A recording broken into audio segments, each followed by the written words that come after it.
सामने आई, टीवी के सामने आई और उसने अपना एक ही मिशन बताया। मिशन ये कि हिंदुओं का कन्वर्जन, मतलब एक शख्स पर धर्मांतरण का आरोप लगा है, पुलिस ने उसे गिरफ्तार किया, कोई उसी चक्कर में जेल की सजा काट रहा है, लेकिन आरोपी की फैमिली को इस बात से फर्क नहीं पड़ता।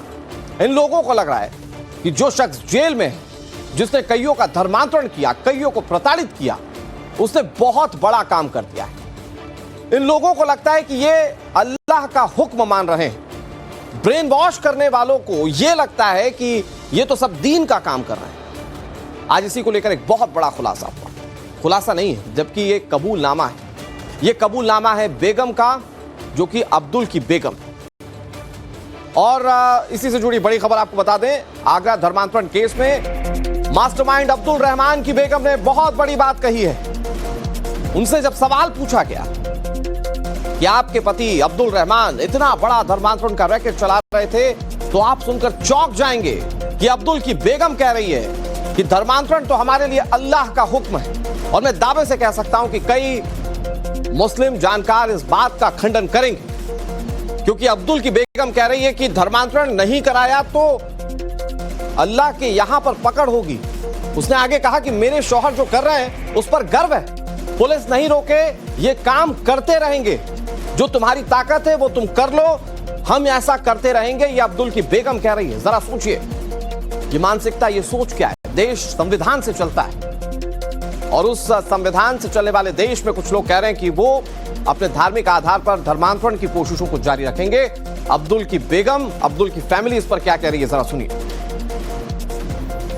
कहा जाता है कि अब्दुल रहमान और भी कई लोगों को कलमा उन्होंने पढ़ाया है, कई लोगों को धर्मांतरण कराया, तो क्या धर्मांतरण को लेकर के आपके लिए लगता है कि ये गर्व की बात है, ये अच्छी चीज है? ये हाँ, हमारे अल्लाह का हुक्म है ये धर्मांतरण कराएं। हाँ, मतलब ये अगर हम नहीं करवाए तो ये कल के दिन अल्लाह के यहाँ हमारी पकड़ होगी। तुम्हारे सामने गैर मुस्लिम रहते थे, तुमने क्यों नहीं बताया हक इनको? ये हमारी पकड़ का जरिया होगा कयामत के दिन। अब तुम लोग ने इसका ये बना दिया, अब तुम्हें जब आखिरत में अल्लाह ताला जमा करेगा, जब पता चलेगा तुम लोगों को।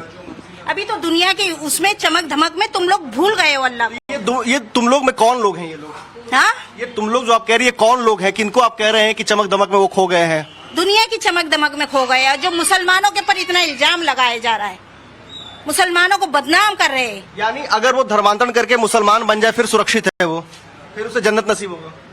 जी हाँ, हाँ, होगी जन्नत नसीब। और अगर वह इस्लाम नहीं कबूलता है तो वो उसके ऊपर है, इस्लाम नहीं कबूलता उसे है, जन्नत फिर नहीं मिलेगा? हाँ, नहीं मिलेगी।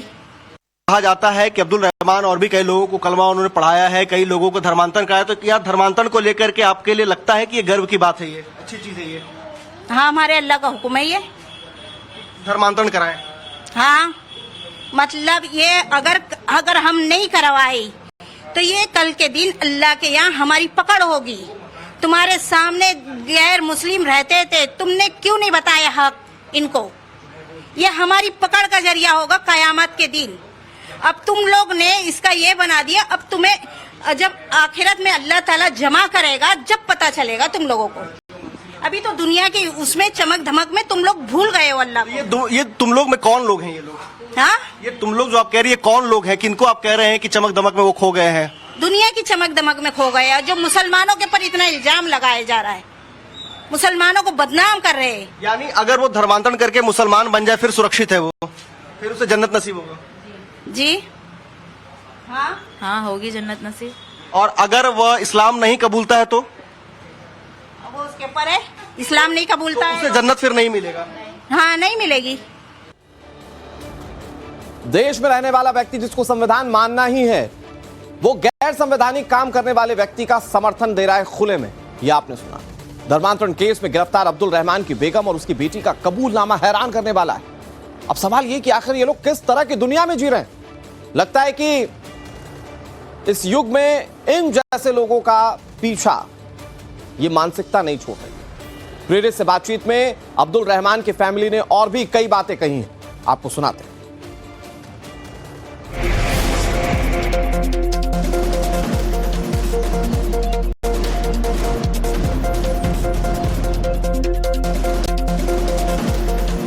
तो अब्दुल रहमान की फैमिली का कलीम सिद्दीकी पर बड़ा दावा सामने आया है। कलीम सिद्दीकी जेल में दावत का काम कर रहा है, लोगों को दीन की दावत दे रहा है कलीम सिद्दीकी। आप लोग इज्जत करते हैं कलीम सिद्दीकी की? जी इज्जत करते हैं, वो बहुत बड़े मौलाना है, हम इज्जत करते हैं। हमारे अल्लाह का हुक्म है ऐसे मौलाना को इज्जत करना। लेकिन वो तो धर्मांतरण के मामले में आजीवन सजा काट रहे हैं। काट रहे हैं, वो तो अल्लाह की तरफ से है, बस अल्लाह का हुक्म है। ये का काम कर रहे हैं, जेल में भी दावत का काम कर रहे हैं। वो तो किस तरह के दावत का? लोगों को दीन की दावत दे रहे हैं, इस्लाम की अच्छाइयाँ बता रहे हैं, इस्लाम मजहब की। यह भी कहा गया कि जब पुलिस यहाँ पहुंची तो यहाँ पर कई सारे धार्मिक मजहबी किताब पाए गए, जिसमें कहीं ना कहीं ब्रेन वॉश के लिए या फिर इस्लाम की तरफ बढ़ने को लेकर के था। हाँ थी किताबें, लेकिन ब्रेन वॉश करने वाली तो नहीं थी, इस्लाम के बारे में थी किताबें। जरा सोचिए किस तरह की सोच इस फैमिली की। मतलब अब्दुल रहमान धर्मांतरण करता था, पूरा नेक्सस चलाता था, परिवार साथ दे रहा है, जेल जाने के बावजूद साथ दे रहा है। हो सकता है कि ये लोग जानते हो किस तरह के बयान देने के बाद जेल चले जाएं, लेकिन इनको लग रहा है कि ये अपने धर्म का काम कर रहे हैं। ये सोच कैसी है, आप जरा इसका अंदाजा लगाइए। अभिषेक हमारे सहयोगी ज्यादा जानकारी के साथ जुड़ गए। अभिषेक, बार बार टाइम्स नाउ नवभारत जब अवैध धर्मांतरण की खबर दिखाता है तो एक सवाल उसके साथ अपने आप जुड़ जाता है, ये कौन सी सोच है? वो सोच आज उजागर हो रही है। जब अब्दुल रहमान की फैमिली से हमने बातचीत की तो वो कह रहे हैं कि ये तो अल्लाह का काम है जो धर्मांतरण का काम किया जा रहा है।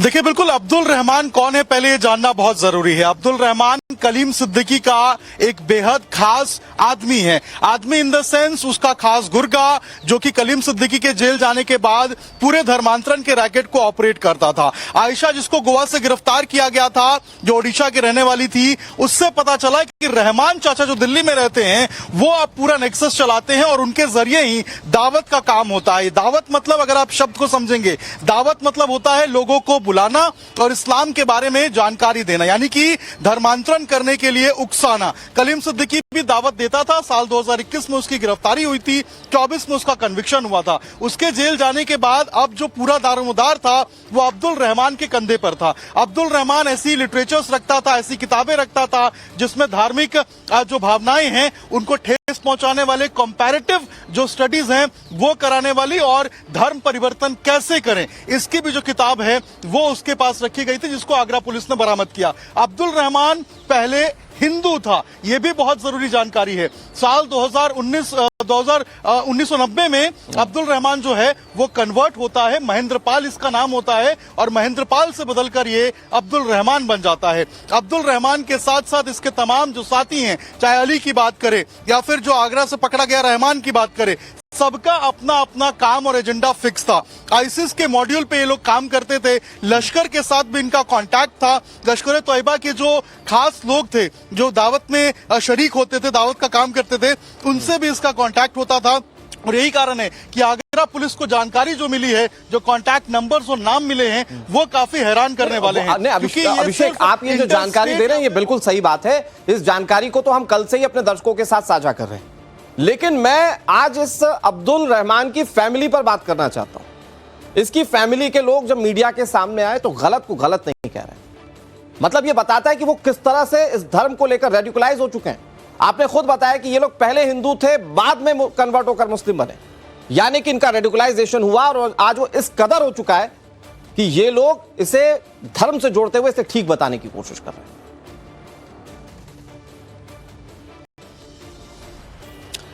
देखिए, बिल्कुल अगर इनकी पूरी फैमिली की बात आप सुनेंगी तो ये कह रहे हैं कि कलीम सिद्दीकी की बहुत इज्जत करते हैं और कलीम सिद्दीकी जेल में भी दावत का काम कर रहा है। अब ये कलीम सिद्दीकी जेल में भी जो दीन की बात है, इस्लाम का प्रचार है, वो करता हुआ नजर आ रहा है। ये बहुत बड़ा खुलासा है जिसके ऊपर जो जांच एजेंसियां हैं, जो पुलिस की टीम है, उनको भी जो है वो इन्वेस्टिगेट करना चाहिए। इसके साथ साथ अब्दुल रहमान के बारे में बता रहे हैं कि जो पूरा ये काम कर रहे हैं, ये दीन का काम कर रहे हैं। लेकिन अब्दुल रहमान के साथ साथ जो टोटल अब तक 11 गिरफ्तारियां हुई हैं, इसमें सबसे अहम बात अगर आपको बताऊं तो उसमें 6 जो लोग हैं जो गिरफ्तार हुए हैं, ये कन्वर्टेड हैं, यानी कि पहले ये हिंदू थे, बाद में इनका कन्वर्जन हुआ, ये मुसलमान बने और उसके बाद ये पूरा जो एपिसोड है जिसको कलीम सिद्दीकी ऑपरेट करता था, कलीम सिद्दीकी के जेल जाने के बाद Abdul Rahman and his sons जो है उसको ऑपरेट करने लगे, एक फैक्ट्री के रूप में ये लोग काम करने लगे। उसमें जो 6 लोग थे, ये आप समझिए कि ये पहले हिंदू थे, बाद में कन्वर्ट हुए और उसके बाद ये भी इस पूरे जो एक पूरा एक रास्ता था कन्वर्जन का, इसके ऊपर चलते गए और लोगों को इन्होंने कन्वर्ट करना शुरू कर दिया। ये जो